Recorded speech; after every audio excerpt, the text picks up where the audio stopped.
Greetings, everybody. Welcome to Davey J Today. I'm your host, Davey J. And today, we're going to talk about the brand new movie, Scream 2022. Davey, Davey, Davey, Davey, Davey, Davey, Davey, Davey, Davey, Davey, Davey, Davey, Davey, Davey, Davey. I'm reluctant to say Scream 5, which it isn't really Scream 5. It is technically called Scream. So I guess like Halloween in 2018, Halloween 2018, Halloween 2018 is to Halloween as Scream 22 is to Scream 1996, right? Of course, I wore my beautiful mask to the film, but what a treat it was.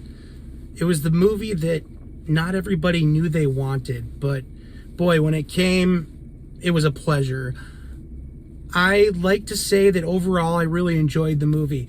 One thing I would like to say though, I don't care if it is like a reboot or a requel or whatever you want to call it, because it's not your classic sequel, your typical sequel. And neither is Halloween 2018 by extension. But you can only use a very similar recipe over and over again so many times. And so before I go into my quick review, I just like to say that yes, I enjoyed the movie, and although I enjoyed the movie, I went into it thinking, well, I guess you could say that I went into it not expecting too much, if that makes sense.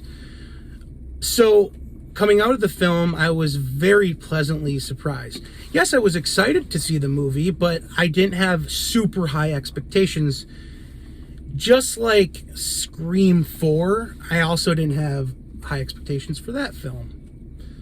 Kind of going back with my history with Scream, if you watched my channel before, you probably already know that on the playground, instead of playing tag, we played Scream tag. So somebody would wear the mask and have a fake plastic knife and chase us around.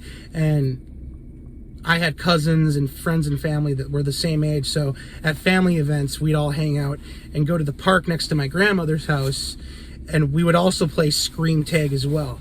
And so that's kind of what I grew up doing on the playground prior to turning 12 years old. That's what we did. We loved Scream growing up. Scream 1, Scream 2, and Scream 3, which was the first Scream film I saw in the movie theater. And I believe I had to go as far as getting my mom to come with the group of kids we went with, and get us to get to sign us. Either she signed something for us or she talked to the person who sold us the tickets, giving us permission to see the film. So that's how I saw Scream 3 in the theaters. Then of course when 2010 rolled around, I did see Scream 4. I believe it was 2010. It might have been 2011, but I think it was 2010. I stand to be corrected. So I've seen Scream 3 and Scream 4, so this is my third Scream movie that I've seen in the movie theaters. Now, I went with my sister and we had a blast. I bought the tickets about 2.5 weeks ago because I was so excited. I just wanted to make sure I had the seats and get there a day early to see it a little earlier than everybody else.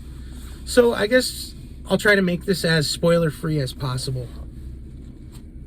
They sprinkled the legacy characters in this movie with a lot of self-control. So if you're looking to see a heavy Sidney Prescott film, I don't think it's a spoiler to say you're not going to really get that too much here.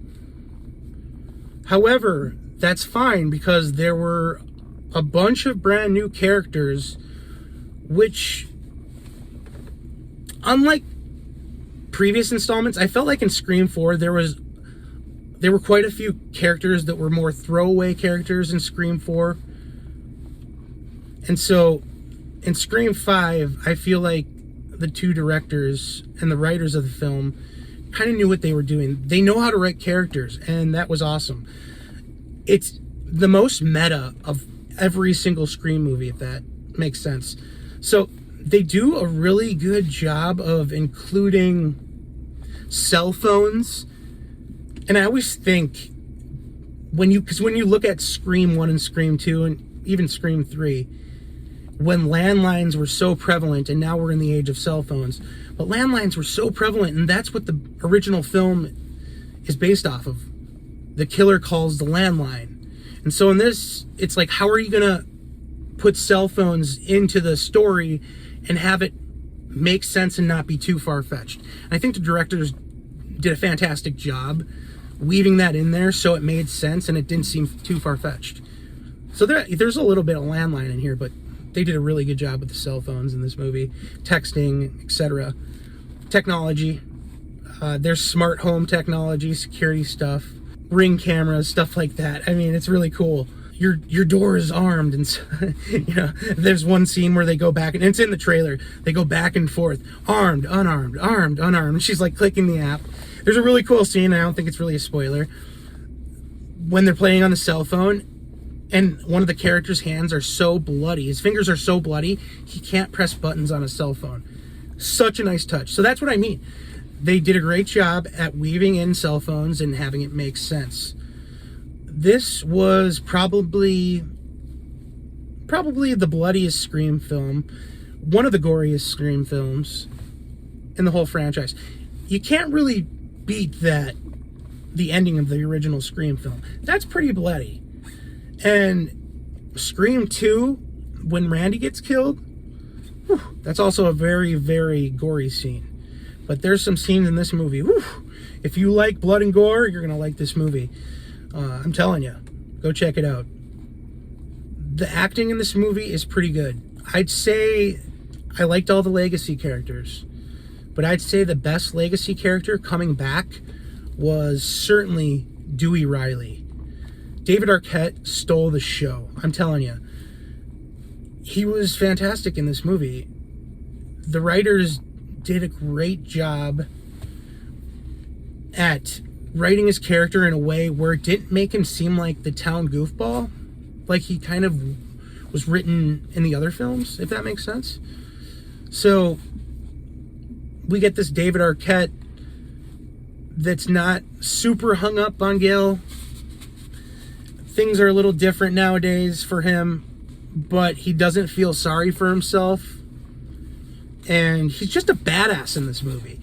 David Arquette plays Dewey Riley as a badass, and you rarely see Deputy Dewey get played as a badass. And so I really appreciated that on a part of David Arquette's acting, which was wonderful. Neve Campbell, awesome. Courtney Cox, always a good actress in these films. Neve Campbell, like I said earlier, it wasn't really a Neve Campbell movie. There is a really cool...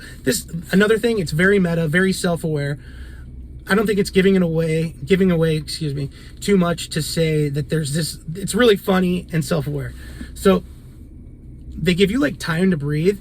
When you think there's going to be a jump scare, there's, like, a little break. And then the jump scare doesn't happen. And then it waits a few more beats, and then boom, when you least expect it. It's intelligent like that, and it's well written like that, and the sound design is great. The soundtrack was pretty good. My point is, okay, yeah, so Dylan Minette's character is in the kitchen, and he like opens a cabinet door in his kitchen, and it's the classic camera is like facing sideways, so you see the open door, and then when he closes the door, you assume that the killer is gonna like pop out or whatever, but that does not happen at all. What actually happens is nothing. The score kind of rises. It's like, and you think you're gonna see a killer. That's not what happens at all. And then they turn the angle right, and the camera comes out the other side, and then he opens the refrigerator, and then you're like, oh, when he closes that refrigerator door, the killer's gonna pop out, and it doesn't happen again. I mean, it's just awesome. And then eventually there is another jump scare, but it's when you least expect it. It's really smart like that.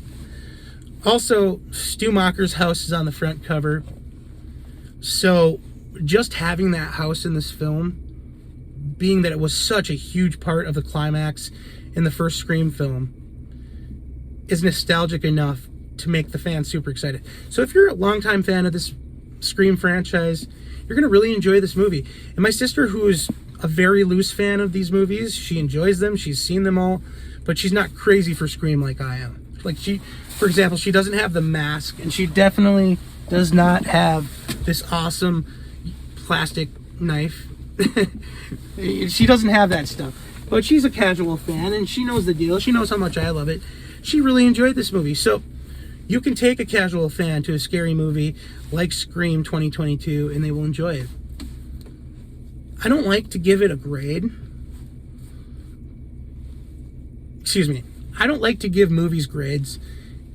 And I'm not really a numbers guy, like a 7 or 8 or 9 out of 10 or 4 out of 10 or whatever. But I guess I'll do that for this movie. I really don't have much of a scale. For a sequel, I'd say this movie is probably an 8 out of 10, which is pretty good. 8 or a 9 out of 10 for being in the sequel category, which is pretty high honors. Excuse me, pretty high honors. But honestly, as a movie as a whole, I would probably honestly put this movie at about a 7. And that's because I really enjoy Scream. There were some parts that were a little slow. A couple characters had moments where there was some questionable acting, but it was hard to tell if that was intended or that was just the actor having an off day. It's not like it ruined the movie, if that makes sense. And also, there were just parts in the movie where I'm asking myself, where did this character go? Where did that character go? And by the end of the movie, I will say that it's not a huge deal, but there's a little bit of a plot hole with a certain character. And I'll leave it at that. So look out for that. And overall, this movie was wonderful. I liked it better than Halloween Kills. And that was a decent movie. I enjoyed Halloween Kills. But I thought this movie was much better than Halloween Kills. So yeah, I'm a Scream 2022 fan. For a guy who's met David Arquette a couple times before, he knocked it out of the park. He was the total all-star of this movie. And so be prepared. I hope you see this movie. It comes out tomorrow. I believe tomorrow is what? Yep, Friday the 14th. It's Thursday the 13th today. Friday, January 14th, Scream 20, it's so weird saying 2022. Scream 2022 premieres tomorrow in theaters all across the nation, January 14th, 2022. I highly suggest you see it. Take a friend, go on the weekend, take the girlfriend, whatever you want to do. It's a good one. It's a Scream, baby. It's a Scream, baby. Yeah, get that. My mom and dad are going to be so mad at me. Anyways, thanks for listening to my spiel. That's what I think about the movie.